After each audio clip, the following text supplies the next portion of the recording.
Hello दोस्तों, आप सब कैसे हो। आपका स्वागत है हमारे YouTube चैनल जेके स्टडी पॉइंट में। और आज हम आपके लिए एक नई वीडियो लेकर आए हैं SSC CHSL पर।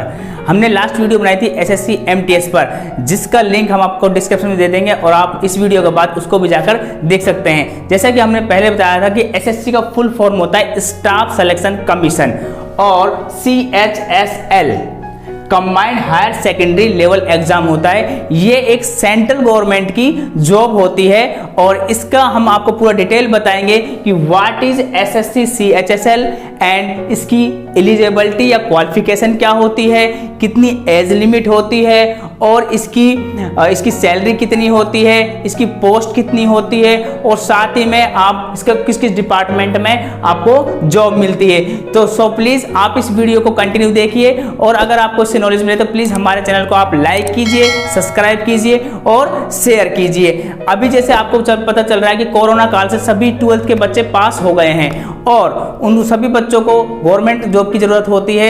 इनके लिए CHSL और MTS एक बेस्ट प्लेटफॉर्म है। ये सेंट्रल गवर्नमेंट की जॉब है और हर साल ये इसमें 8 से 10 हज़ार वैकेंसीज निकलती हैं। तो आप इसका फॉर्म भर सकते हैं। इसमें ओनली 12th पास चाहिए, जो किसी भी स्ट्रीम से हो सकता है। ये सेंट्रल गवर्नमेंट की जॉब होती है। इसका पेमेंट भी अच्छा होता है। 3 टाइप्स में इसका पेपर होता है। तो आप हमारी वीडियो कंटिन्यू देखिए। हम आपको लेके चलते हैं अपनी कंप्यूटर स्क्रीन पर और आपको पूरा डिस्क्रिप्शन समझाते हैं। So thank you watching. Hello दोस्तों, हम आपको बता रहे हैं SSC CHSL के बारे में। इसकी जो वैकेंसीज हैं हर साल निकलती हैं नवंबर से दिसंबर मंथ के बीच में। तो अभी कोरोना काल चल रहा है तो उसकी वजह से सारा कैलेंडर इसका डिस्टर्ब हुआ पड़ा है। तो जो वैकेंसीज 2020 में भरी गई थी उनका पेपर मार्च महीने में था, लेकिन 20 तारीख को पोस्टपोन हो गया था। तो आधे स्टूडेंटों का पेपर हो गया था और आधों का रह गया था। तो इसलिए अभी इसकी डेट कोई भी नहीं आई है, लेकिन मे भी जुलाई या अगस्त में इसके एग्जाम होंगे और फिर नेक्स्ट ईयर के भी एग्जाम इसके फॉर्म आने वाले हैं। तो आप इसकी तैयारी में लग जाइए और हम इसके बाद नेक्स्ट वीडियो बनाएंगे, जिस वीडियो में हम बताएंगे how to crack SSC CHSL। इसकी रणनीति बनना बताएंगे और इसका सिलेबस की डिटेल बताएंगे। तो आप सबसे पहले ये जानिए कि SSC CHSL क्या होता है। तो जो बच्चे 12th पास हुए हैं अभी और जिनकी साल 18 साल हो गई है, उनके लिए बहुत अच्छी अपॉर्चुनिटी है कि वो SSC MTS और SSC CHSL की तैयारी में लग जाएं। So thanks. अब आप वीडियो को कंटिन्यू देखिए यहाँ से। हेलो दोस्तों, हम आ गए हैं अपनी कंप्यूटर स्क्रीन पर। आप सबका स्वागत है हमारे YouTube चैनल जेके स्टडी पॉइंट में। और आज का टॉपिक है हमारा SSC CHSL। तो आज इसके बारे में हम डिटेल में बात करेंगे। आपने थंबनेल देख लिया होगा कि SSC CHSL के बारे में पूरी जानकारी। तो सबसे पहले हम चलते हैं और इसकी फुल फॉर्म के बारे में जानते हैं। SSC staff Selection commission. Video में आपको क्या क्या बताने वाले हैं। तो सबसे पहले हम आपको बताएंगे व्हाट इज SSC CHSL कि SSC CHSL क्या होता है, इसके लिए क्या एलिजिबिलिटीज़ होती हैं, क्या क्वालिफिकेशन होनी चाहिए, क्या कितनी एज होनी चाहिए, एग्ज़ाम पैटर्न कैसा होता है और सिलेबस में क्या क्या आता है, हाउ टू अप्लाई, आप इसके लिए कैसे अप्लाई कर सकते हैं और एप्लीकेशन फ़ीस कितनी होती है, सिलेक्शन प्रोसेसिंग क्या होती है, किस तरह से सिलेक्शन होता है, साथ ही में टाइप ऑफ पोस्ट किस किस प्रकार की इसमें पोस्ट होती हैं और CHSL जॉब प्रोफाइल किसकी जॉब प्रोफाइल में कौन कौन सी होती हैं। साथ ही में हम आपको बताएंगे कि कौन कौन से डिपार्टमेंट में इसमें जॉब लगती हैं। इसके बारे में लास्ट में हम आपको बताएंगे सैलरी के बारे में कि इसमें आपको सैलरी कितनी मिलती है। तो हम अपनी नेक्स्ट स्लाइड पर चलते हैं और आपको बताते हैं। सबसे पहले SSC CHSL की फुल फॉर्म होती है स्टाफ सिलेक्शन कमीशन। हिंदी में बोलते हैं कर्मचारी चयन आयोग। CHSL higher secondary level combined higher secondary level exam होता है, उच्च स्तरीय एग्जाम। इसके लिए हमें 12th पास होना चाहिए। 12वीं पास क्वालिफिकेशन होती है। एनी स्ट्रीम, आप किसी भी स्ट्रीम से हो सकते हो, साइंस, मैथ, बायो, आर्ट्स, कोई भी आप स्ट्रीम्स ले सकते हैं। साथ ही में इसमें किसी भी प्रकार की कोई परसेंटेज रिक्वायरमेंट नहीं होती है। आप ओनली 12th पास होने चाहिए। किसी भी रिकॉग्नाइज स्टेट या सेंटर लेवल बोर्ड से। नेक्स्ट स्लाइड पर चलते हैं और हम जानते हैं इसकी एज लिमिट के बारे में। तो कंबाइंड हायर सेकेंडरी एजुकेशन में आपके लिए जो एज होती है वो 18 साल होनी चाहिए मिनिमम एज, और मैक्सिमम एज होनी चाहिए 27 साल। भारतीय संविधान के अनुसार किसी भी प्राइवेट या गवर्नमेंट सेक्टर में आपको जॉब करने के लिए या किसी भी रोजगार को पाने के लिए आपकी मिनिमम 18 साल उम्र होनी चाहिए, और मैक्सिमम हर वैकेंसी के अलग अलग होती है, जिसमें इसमें 27 साल होती है। साथ ही में इसमें एज रिलैक्सेशन मिलता है, जैसे कोई ओबीसी कैटेगरी में तो उसके लिए 3 साल का, SC/ST में 5 साल का, और PWD के लिए 10 साल का, PWD OBC के लिए 13 साल का, और PWD SC/ST के लिए 15 साल का एज लिमिट होता है। नेक्स्ट स्लाइड पर चलते हैं और हम आपको बताते हैं इसमें कि इसका एग्जाम पैटर्न क्या होता है। इसमें टोटल 3 एग्जाम होते हैं। The examination will consist of 3 stage. इसमें 3 स्टेज से आपको गुजरना होता है, तब आप इसको क्वालिफाइड कर सकते हैं। तो सबसे पहले हम बात करते हैं फर्स्ट ट्रायल की बात कर लेते हैं। CBT ऑब्जेक्टिव टाइप पेपर होता है, जिसमें कंप्यूटर बेस्ड एग्जाम होता है। इसमें ऑब्जेक्टिव क्वेश्चन आते हैं, ये MCQ के आधार पे होता है। नेक्स्ट जो ट्रायल सेकंड होता है वो डिस्क्रिप्टिव पेपर होता है। इसको पेन पेपर एग्ज़ाम भी बोलते हैं। इसके अंदर आपको लेटर और एप्लीकेशंस लिखने होते हैं, डिस्क्रिप्टिव एग्ज़ाम होता है।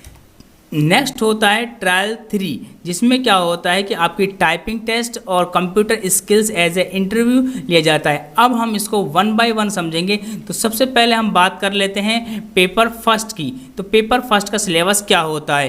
पेपर फर्स्ट 1 घंटे का पेपर होता है, 1 आवर 60 मिनट्स का, और इसमें 4 सब्जेक्ट्स होते हैं। सबसे पहले इसमें जो सब्जेक्ट्स आता है वो आपका सब्जेक्ट होता है जनरल इंटेलिजेंसी या रीजनिंग। इसके 25 क्वेश्चन आते हैं 50 नंबर के।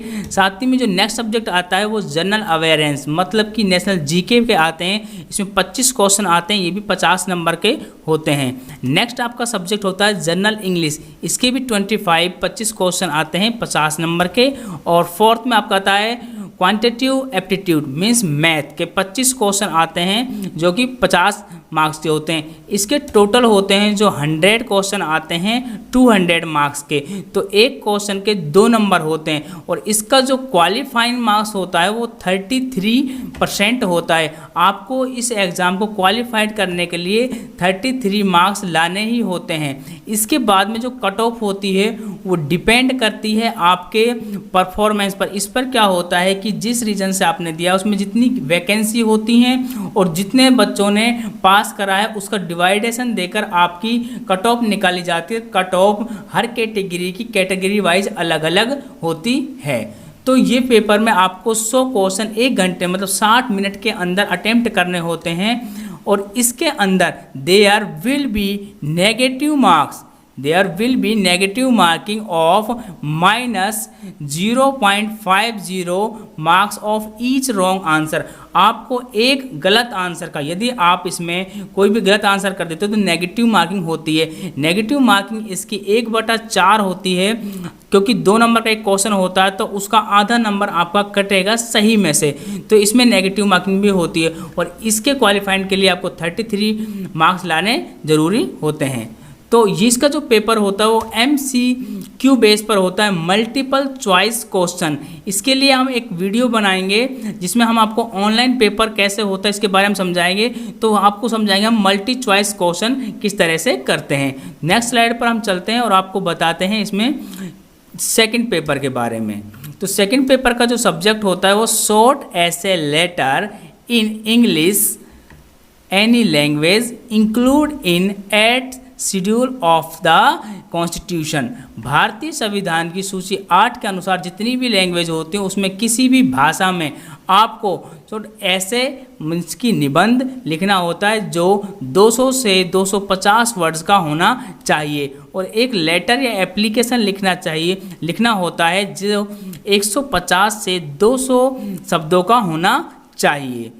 तो इसमें ये डिस्क्रिप्टिव पेपर होता है पेन और कॉपी का, आपको इसमें लिखना होता है और इसके लिए जो मैक्सिमम मार्क्स होते हैं वो 100 मार्क्स के होते हैं और इसमें जनरल कैंडिडेट के लिए 1 घंटा होता है, जो हैंडीकैप्स होते हैं उनके लिए 10 या 15 मिनट एक्स्ट्रा होते हैं। ये जो पेपर होता है इसके लिए भी आपको क्वालिफाइंग करने के लिए 33 मार्क्स आपको लाने ही लाने होते हैं। जैसे आप फर्स्ट पेपर को पास कर लेते हैं उसके बाद में ये सेकंड पेपर होता है और सेकंड पेपर क्रॉस करने के बाद में फिर हमारा थर्ड पेपर होता है जिसे हम बोलते हैं स्किल टेस्ट या टाइपिंग टेस्ट बोलते हैं। तो थर्ड में टाइपिंग या स्किल टेस्ट होता है।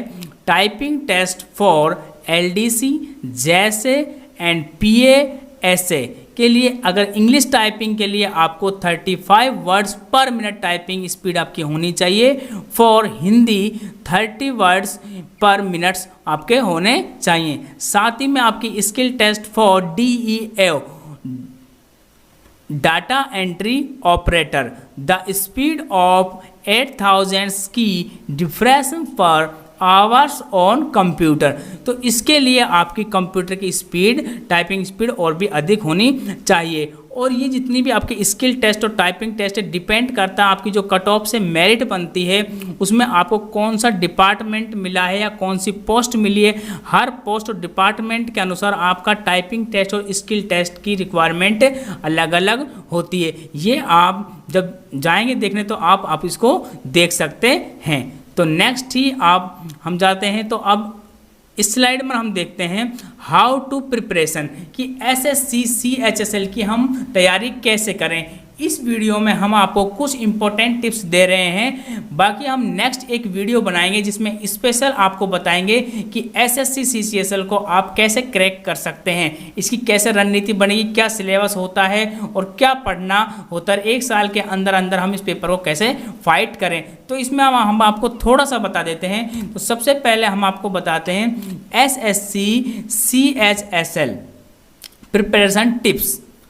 तो आप यहाँ पर देखिए रेड कलर में अटेम्प्ट मॉक टेस्ट, तो आपको इसे फाइट करने के लिए पहले 10 या 5 अटेम्प्ट दे देने चाहिए मॉक टेस्ट के। इसके लिए हम उस वीडियो में कुछ आपको साइट्स भी बताएंगे जिसमें 200 से 300 रुपये में आपको 10 से 15 एग्ज़ाम मिल जाते हैं, जिनको आप घर बैठकर जैसे आप ऑनलाइन एग्ज़ाम देते हो ऐसे ही दे सकते हो।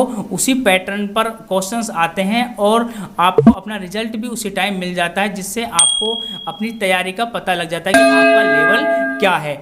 नेक्स्ट पर हम आपको बताते हैं यहाँ पर no exam pattern and syllabus. जैसे हमने आपको बताया सबसे पहले हमको एग्जाम पैटर्न का पता होना चाहिए कि इसमें कितने एग्जाम होते हैं, उन एग्जामों में क्या क्या आता है और सिलेबस के बारे में पूरी जानकारी होनी चाहिए, तभी हमको इसकी तैयारी करनी चाहिए। नेक्स्ट पर हम जाते हैं और आपको बताते हैं make a study plan and follow.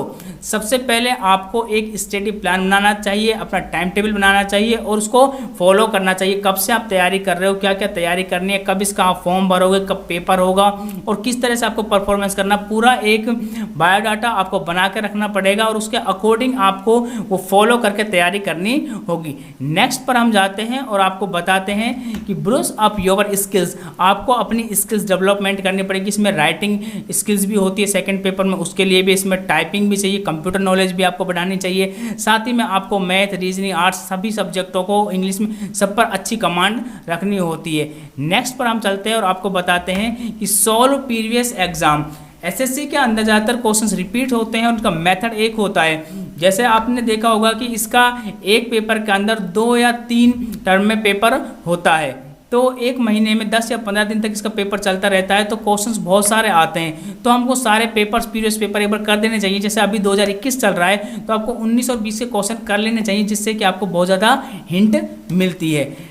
Next आपको हम बताते हैं कि आपको इसमें न्यूज़पेपर पढ़ना मस्ट है। आपको करंट नॉलेज होनी चाहिए। वैसे तो हिंदुस्तान टाइम्स या द हिंदू ये न्यूज़पेपर भी अगर आपको अवेलेबल हो तो आप ये पढ़िए, और ये नहीं हो सके तो आपके पास जो भी अखबार आ रहा है, दैनिक भास्कर, पत्रिका, पंजाब केसरी, उसमें जितनी भी नेशनल और इंटरनेशनल घटनाएं घट रही हैं, हमारे देश में चल रही हैं, उस सब के बारे में आपको नॉलेज अप टू डेट होना चाहिए। Newspaper so important for any competitive exam. तो न्यूज़ न्यूज़पेपर और करंट आपको पढ़नी ही पढ़नी चाहिए। नेक्स्ट स्लाइड पर जाते हैं, हम आपको बताएंगे कि एप्लीकेशन फ़ीस, इसके लिए भी 100 रुपीज़ चाहिए जनरल और ओबीसी कैटेगरी के लिए, और जो फीमेल कैटेगरीज हैं और उसके अलावा जो रिजर्व कैटेगरीज होती हैं SC ST उनके लिए नो फीस, किसी प्रकार की कोई भी फीस नहीं होती है। नेक्स्ट स्लाइड में हम आपको बताते हैं इसकी पोस्ट के बारे में कि इसमें कौन कौन सी पोस्ट होती हैं। सबसे पहले इसमें पोस्ट होती है LDC lower divisional clerk. Next post होती है जूनियर सेक्रेटरीट असिस्टेंट, जिसे हम JSAB बोलते हैं। नेक्स्ट होता है PA postal assistant, and next होता है सॉर्टिंग असिस्टेंट SA, और नेक्स्ट होता है DEO data entry operator and court clerk ETC। इसके अलावा आपकी जो पोस्ट है, ये जितनी भी अपनी हमारे देश की मिनिस्ट्रीज हैं और सेंट्रल गवर्नमेंट के डिपार्टमेंट हैं, उसके अकॉर्डिंग और आपके मेरिट के कट ऑफ के अकॉर्डिंग आपको पोस्टेज दी जाती हैं। नेक्स्ट स्लाइड पर जाते हैं और हम जान लेते हैं इसके डिपार्टमेंट्स के बारे में कि SSC CGSL के अंदर कौन कौन से भी डिपार्टमेंट होते हैं। भारत सरकार के अंदर या हमारे सेंट्रल गवर्नमेंट के अंदर जितनी भी मिनिस्ट्रीज होती हैं और हायर प्रोफेशनल ऑफिस होते हैं, उन वो सारे ही हमारे SSC CCS के अंदर आते हैं। इसमें कुछ डिपार्टमेंटों के नाम हम आपको यहाँ पर बता देते हैं, लेकिन फिर भी इसके बहुत ज़्यादा डिपार्टमेंट होते हैं, कम से कम 100 से 150 तक। तो आपके मेरिट पर और आपके कट ऑफ नंबर पर आप डिपेंड करता है कि आपको कौन सी पोस्ट दी जाएगी और कौन से डिपार्टमेंट में दी जाएगी। तो हम 1 बाय 1 इनको देख लेते हैं एक बार। General bureau investigation and central bureau of narcotics, income tax department, ministry of communication and IT department, ministry of defence department and president secretariat department, ministry of tourism, ministry of shipping, ministry of home affairs and national investigation agencies, ministry of parliament affairs, railway board recruitments, intelligence bureau and directory of foreign science, election commission of India, central secretariat and cage. और इसके अलावा भी बहुत सारी ऐसी departments होते हैं जिनमें आपको इससे जॉब मिल सकती है, और आप अच्छा परफॉर्मेंस करोगे और आपकी और अधिक अगर इसमें क्वालिफिकेशन है तो आपके इसमें प्रमोशन बहुत ज़्यादा होते हैं। तो अब हम जान लेते हैं कि अगर इस जॉब को हम प्राप्त कर लेते हैं तो हमारी सैलरी कितनी मिलेगी। अगर किसी बच्चे ने अभी 12वीं पास करी है, अभी कोरोना काल चल रहा है, जिसके अनुसार सब बच्चों को प्रमोट कर दिया सरकार ने, तो आपके पास बहुत अच्छी अपॉर्चुनिटी है। पहले भी आपको बहुत टाइम मिला है, अभी भी टाइम है, तो इसमें परसेंटेज की कोई रिक्वायरमेंट नहीं है। आप ओनली 12th पास होने चाहिए। 12th पास और 18 साल आपकी उम्र हो गई है। इसके जो एग्ज़ाम होते हैं वो हर साल होते हैं लगभग, और 8 से 10 हज़ार वैकेंसीज होती हैं, लेकिन इसकी वैकेंसीज बढ़ भी जाती हैं। तो आप इसकी तैयारी कर सकते हैं। एक अच्छी जॉब आपको चाहिए 12th पास से ही, तो आप इसकी 1 या 2 अटैम्प्ट में इसको क्रैक कर सकते हैं। तो इसकी सैलरी के बारे में जान लेते हैं। इसकी सैलरी जो सेंट्रल गवर्नमेंट की जॉब है तो सैलरी अच्छी ही होगी। तो इसकी जो फर्स्ट पोस्ट होती है LDC जूनियर सेक्रेटरीट असिस्टेंट, इसके लिए 19,900 से 63,000 तक आपकी सैलरी होती है। नेक्स्ट कोर्ट क्लर्क की भी 19,900 से 63,000 तक सैलरी होती है। नेक्स्ट पर हम जाते हैं DEO डाटा एंट्री ऑपरेटर की सैलरी भी 25,500 से 81,000 तक होती है। नेक्स्ट पर हम चलते हैं पोस्टल असिस्टेंट या सॉर्टिंग असिस्टेंट की सैलरी भी 25,500 से 81,000 तक होती है। लेकिन इसकी जो सैलरी होती है वो डिपेंड करती है कि आपकी कौन सी डिपार्टमेंट में सिलेक्शन हुआ है और आपका प्रमोशन, और आगे इसमें ये सैलरी थोड़ी बहुत बढ़ती और घटती भी रहती है। इसकी अगर पूरी जानकारी आपको लेनी है तो आप इसके लिए जो SSC की गवर्नमेंट साइट है ssc.nic.in पर जाकर कंप्लीट इसकी नॉलेज आप ले सकते हैं। Thanks friends for watching our video. Please subscribe our channel and like and share. अगर आपको इससे कोई जानकारी मिली है तो प्लीज़ आप हमारे चैनल को सब्सक्राइब कर लीजिए, और हम आगे भी ऐसी वीडियो बनाते रहेंगे। इससे पहले हमने MTS की वीडियो बनाई थी, जिसका डिस्क्रिप्शन में हम लिंक दे देंगे और आप उसको देख सकते हैं। So thanks for watching. Thank you. Thanks for watching our channel JK Study Point. So please like and subscribe our channel.